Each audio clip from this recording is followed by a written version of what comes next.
अल्लाह ताला की बनाई हुई तमाम मखलूक़ों में से अगर कोई नाकाबिले शिकस्त मखलूक है तो वो सिर्फ़ इंसान है।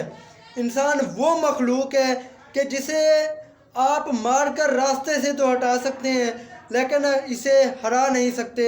और इसकी मिसाल हमें हज़ारों की तादाद में तारीख़ से मिलती है।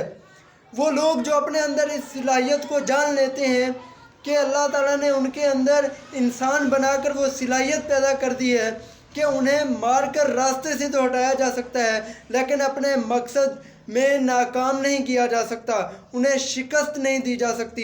यही यकीन रखने वाले लोग दुनिया के अंदर नाकाबिले यकीन कारनामे सर अंजाम देते हैं और फिर ऐसे लोगों को अक्सर उनके मुखालफीन उनको मार कर ही रास्ते से हटाते हैं क्योंकि इनको शिकस्त देना नामुमकिन होता है।